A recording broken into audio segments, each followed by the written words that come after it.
Saudaraku, pada saat ini kita akan belajar bersama-sama dengan satu tema menghadapi benturan-benturan hidup. Saudara, hidup kita ini pada umumnya terjadi dalam dua dimensi, yaitu dimensi dunia yang kita jalani sehari-hari. Kita sebagai pedagang, ibu rumah tangga, pegawai, karyawan, mahasiswa, pekerja, hamba Tuhan, ya, dan lain-lain yang kita hidupi dalam kehidupan di dunia kita sehari-hari. Dan dimensi yang lain yaitu bagaimana ada dimensi persekutuan kita dengan Allah. Saudara, di mana kita tiap hari Minggu kita ke gereja, kita bersama-sama doa pagi ya. Demi dimensi hubungan kita dengan Tuhan itu bukan sekedar sama dengan orang beragama, tetapi lebih daripada seorang beragama. Saudara, kita lihat setelah kita di gereja ya, kita kembali setelah ibadah, kita bersekutu dengan Tuhan, kita memuji Tuhan, kita masuk dalam dimensi Allah. Tapi begitu kita pulang dari gereja, kita hidup kembali di dalam dimensi dunia kita.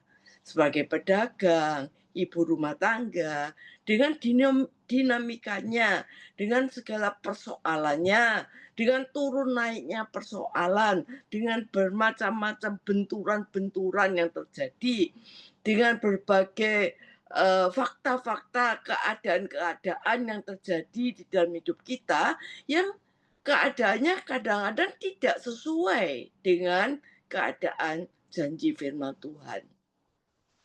Saudara, dan ini rata-rata orang beragama menjalani hidup kita seperti ini.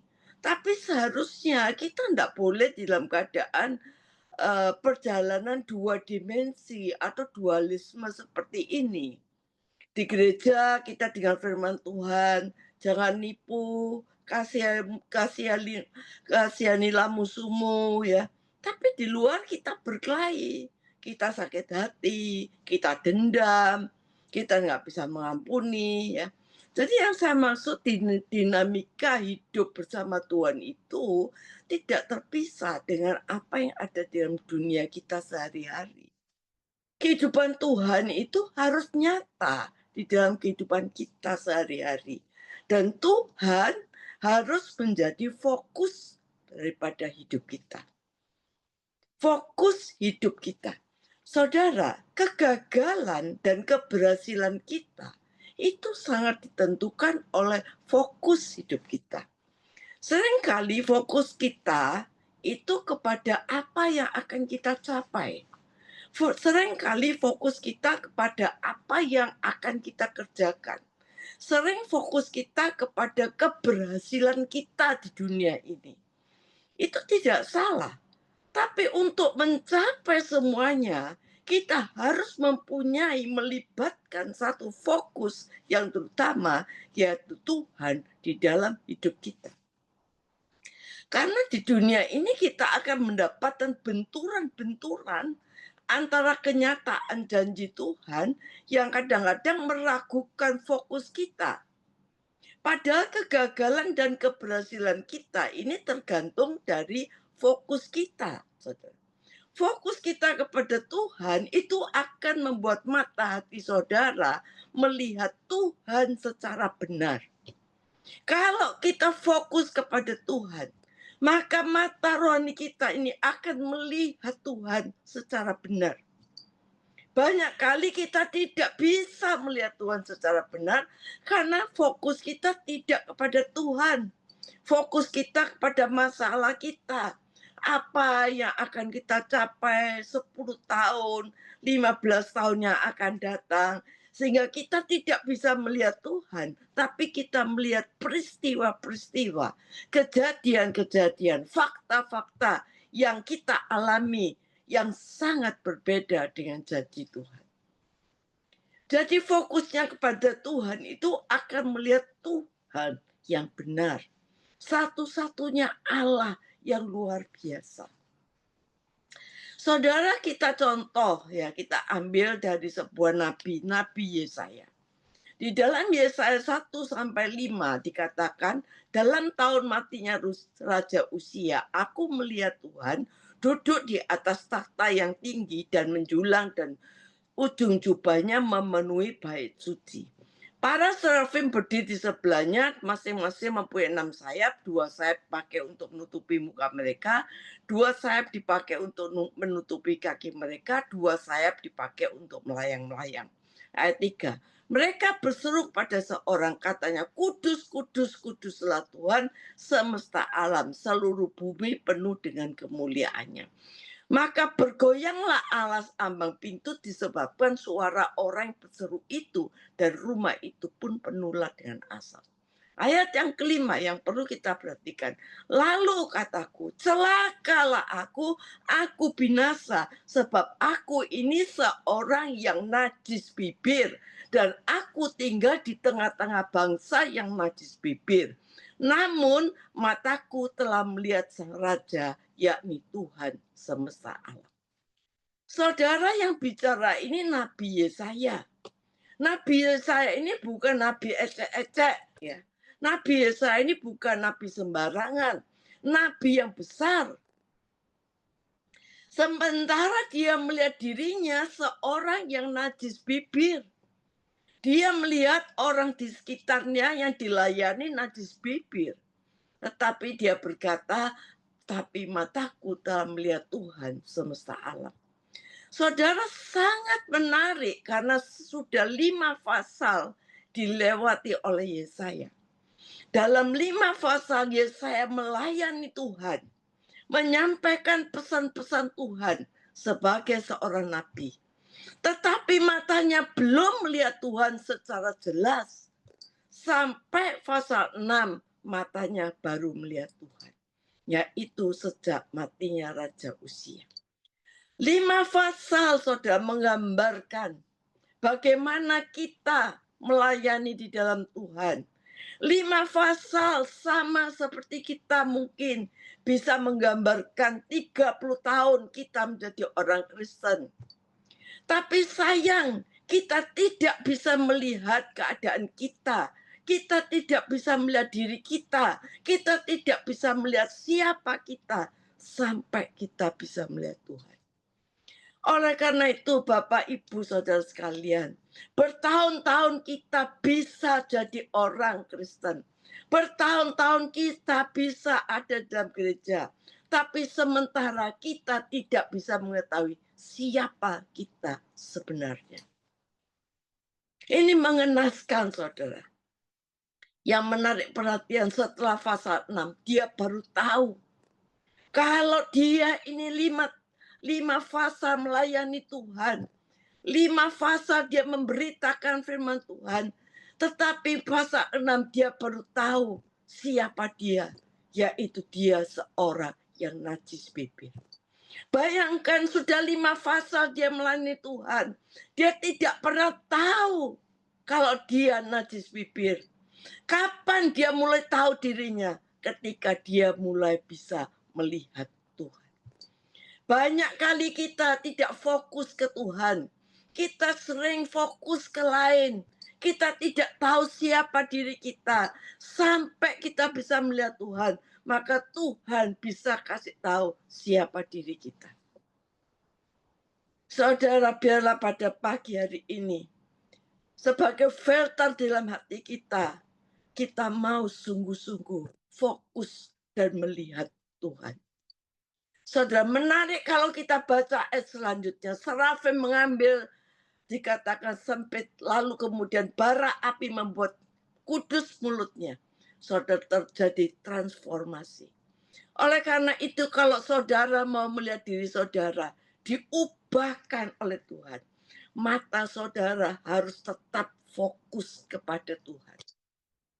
Berbahagialah orang yang mengandalkan Tuhan. Fokus itu apa sih sebenarnya? Kenapa kita harus fokus? Fokus itu apa? Fokus itu artinya yang pertama tidak mendua hati. Orang yang mendua hati itu tidak akan mendapatkan apa-apa. Orang yang mendua hati itu tidak mungkin bisa fokus. Saudara, Anda tidak akan bisa fokus kalau Anda mendua hati kepada yang lain. Makanya Tuhan berkata, engkau tidak bisa melayani dua Tuhan. Karena itu di dalam kehidupan kita, kalau kita mau fokus kepada Tuhan, kita harus punya satu ketetapan hati. Tuhan sumber dari segala sumber hidup kita. Yang kedua, fokus itu berarti apa? Fokus itu berarti memusatkan perhatian kita, tenaga kita, pikiran kita, fokus pada satu hal. Saudara, makanya setan itu sering mencoba membuat pikiran kita beralih dari Tuhan. Setan itu seringkali mencoba merubah fokus kita supaya kita tidak bisa melihat Tuhan. Saudara dan saudara, kalau kita tidak fokus pada Tuhan, saudara tidak akan mendapat satu penyelesaian di dalam hidup saudara. Tetapi waktu kita fokus pada Tuhan, maka di tengah masalah apapun, saudara terjepit kegencet, terjepit persoalan apapun, masalah apapun, masa depan apapun yang saudara hadapi, yang mungkin saat ini ruwet, rumit, saudara. Tapi saudara kalau melihat Tuhan, Tuhan akan bekerja di dalam hidup saudara. Yang ketiga, fokus itu artinya apa? Fokus itu artinya memiliki satu sasaran, punya satu tujuan hidup yang ingin dicapai. Saudara mau bicara soal apa? Saudara bayangkan bagaimana setan menipu kita. Saudara bayangkan bagaimana setan menipu Adam dan Hawa. Caranya bagaimana? Mengalihkan perhatian. Mengalihkan sasaran, tujuan hidupnya. Bagaimana dia diciptakan Allah di Taman Eden. Dialihkan perhatiannya ini.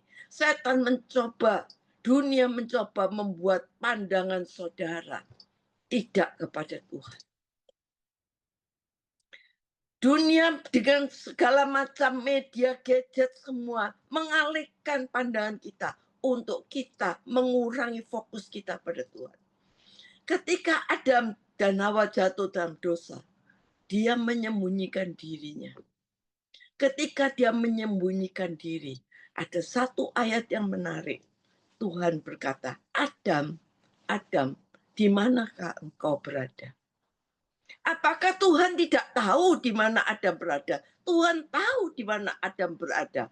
Saudara, begitu juga Tuhan tahu apa yang kita alami. Tuhan tahu apa yang kita sembunyikan. Tuhan tahu, Tuhan ingin kita jujur. Tuhan tanya Adam, di manakah engkau?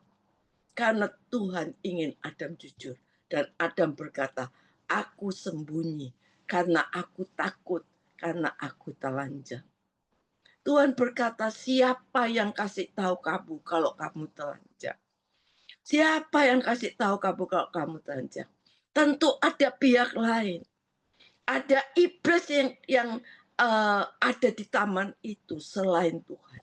Karena kamu mendengar yang lain, maka matamu tidak lagi fokus kepada aku, tapi fokus kepada yang lain. Dan disitulah fokus yang berubah dari Adam membuat dia awal kejatuhan manusia. Dia diusir dari Taman Eden untuk selamanya. Hati-hati saudara, dunia ini gampang menyeret saudara. Bukan dengan cara yang menakutkan. Tapi cukup mengalihkan fokus saudara dari Tuhan. Maka kita akan slow down. Dan kita tidak bisa melihat Tuhan.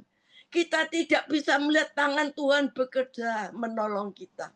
Kalau hidup kita mau erat dengan Tuhan, tidak ada jalan lain kecuali fokus kita kepada Tuhan. Saudara, kita lihat Waktu Petrus dan rekan-rekannya di perahu ada badai, saudara, menerkam mereka, saudara, badai. Mereka nelayan, mereka tahu menghadapi angin, gelombang, tahu. Tapi kenapa dia takut? Karena gelombang itu besar sekali, saudara. Dan waktu dia melihat gelombang besar sekali jam 3 pagi, Yesus berjalan di atas air. Tetapi karena kenyataan yang dia lihat, fokusnya kepada gelombang dan air. Walaupun Yesus datang menghampiri mereka, dia tidak tahu. Ya Tuhan, dia pikir hantu.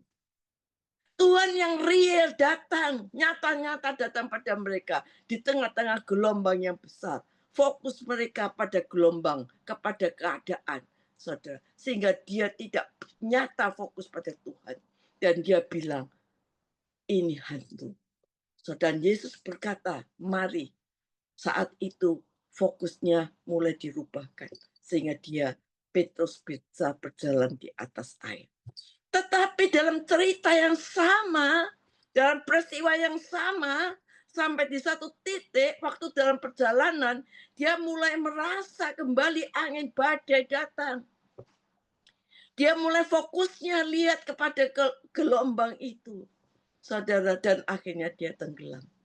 Saudara, kita sebagai orang percaya suka juga dalam keadaan demikian.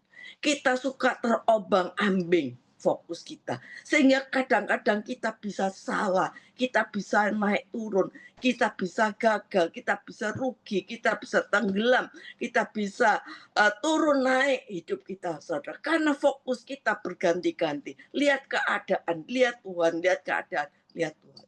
Saudara, kadang kita tidak mengenal Tuhan karena fokus kita kepada kenyataan. Saudara, di tengah persoalan fokus kita pada Tuhan, maka kita akan bisa melihat Tuhan bekerja di dalam hidup kita. Kita lihat nomor 2, Ayub. Ayub dan istrinya ketika mereka menderita bisa-bisa, anak mati, ternak mati. Ayub itu mengalami gatal dari kepala sampai kaki. Bukan gatal biasa, gatal yang luar biasa. Digaruk sama beling pun nggak terasa. Dan istrinya bilang, masih maukah kamu menyembah Tuhan? Istrinya ini melihat kenyataan. Fokus istrinya bukan pada Tuhan. Kutuki Tuhanmu. Tapi Ayub bilang, kamu. Saudara, fokus Ayub tetap pada Tuhan. Saudara, Ayub melihat keadaannya, dia fokus pada Tuhan dengan kacamata Tuhan. Dia percaya akan Tuhan. Saudara, dia berkata, dengan telanjang aku datang, dengan telanjang aku pergi. Yang ketiga, kita lihat juga pada waktu masalah 5 roti dan 2 ikan jadi makan 5.000 orang. Yesus bilang sama muridnya, kasih dia makan. Tuhan mau ngetes fokus murid-muridnya di mana. Mereka lupa ada Yesus di sana. Apa yang mereka takutkan? Yesus yang sanggup membuat mujizat. Fokusnya beralih. 5 roti dan 2 ikan tidak cukup. Saudara, karena fokus, saudara. Saudara, kadang-kadang kita juga lupa bahwa Tuhan yang menyertai kita. Kita sebenarnya tidak perlu takut dengan benturan-benturan hidup yang kita alami. Karena kita percaya Allah sanggup merubah segala sesuatu menjadi kebaikan di dalam hidup kita. Kalau kita dengar statement kayak gini, saudara. Pada waktu Lazarus, suatu hari ketika Lazarus ini contoh keempat. Ketika Lazarus sedang sakit dan orang berkata, orang yang engkau kasih sakit. Yesus tahu siapa yang dimaksud.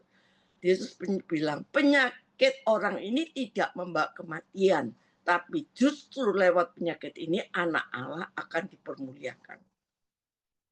Saudara, kalau kita dengar statement ini, kayaknya kira-kira Lazarus ini mati enggak? Saudara, kan dikatakan bahwa dia tidak akan mati. Jadi berarti enggak mati mestinya.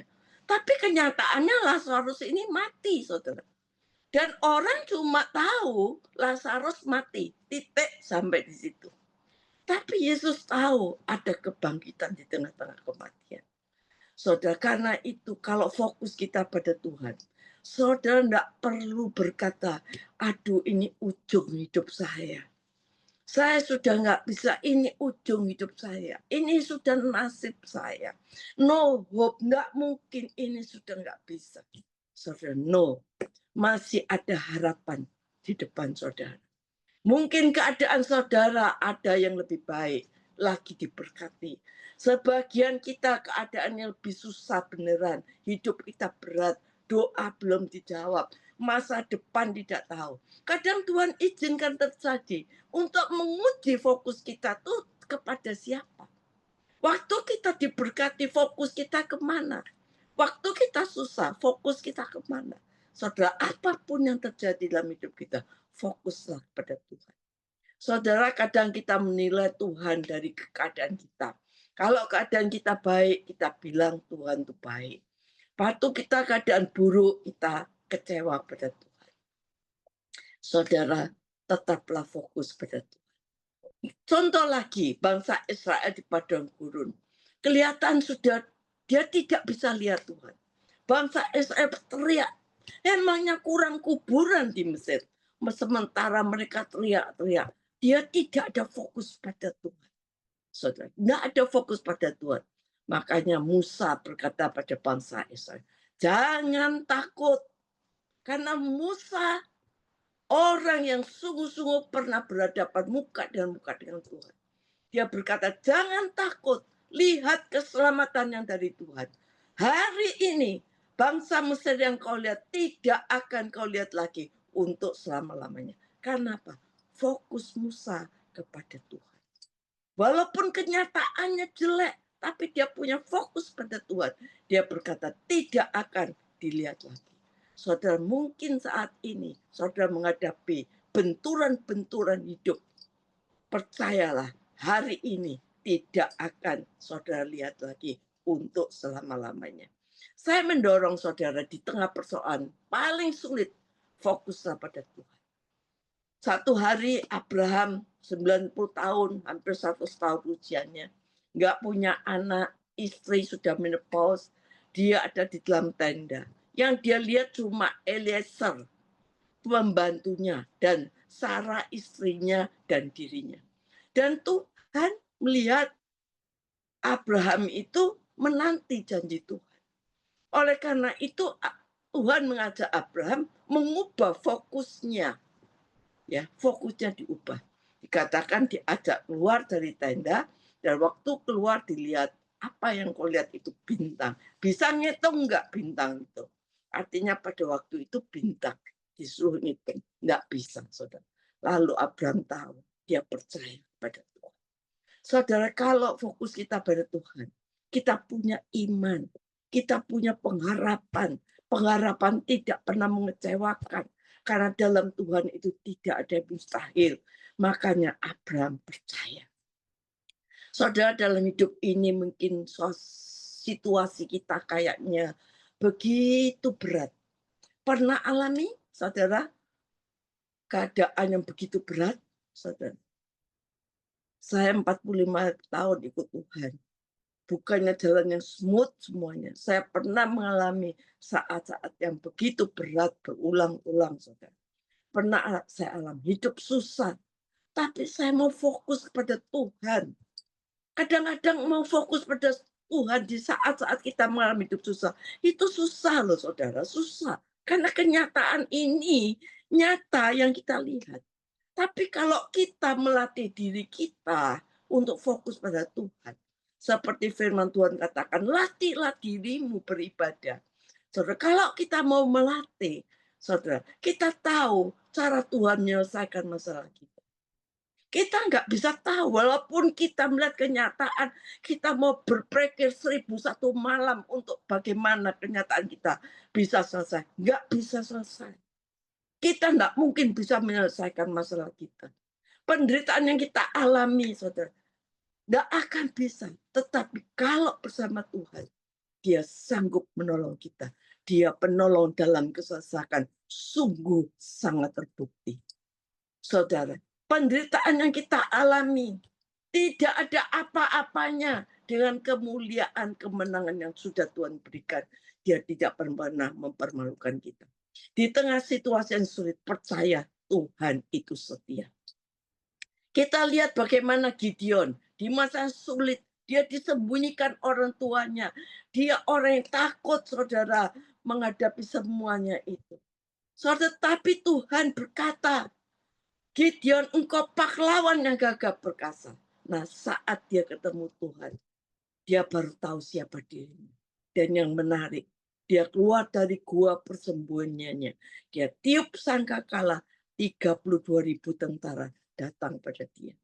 Memang saudara, kita kalau datang pada Tuhan, hari ini mungkin saudara belum lihat keadaanmu. Hari ini mungkin saudara belum melihat jawaban doamu. Hari ini mungkin saudara belum lihat ada bantuan. Belum tahu dari mana. Tapi biarlah kita mau fokus dengan Tuhan. Tuhan bisa dari segala cara. Mungkin kita sudah berdoa, berusaha dari timur, barat, utara, selatan. Kita berdoa, tapi belum ada jawaban. Tapi tetap kita fokus dan ada ke atas. Saya percaya dari atas pasti ada jalan keluar. Bagaimana kita supaya bisa fokus pada Tuhan? Tesalonika 1 Tesalonika 5 ayat 17 berkata, tetaplah berdoa.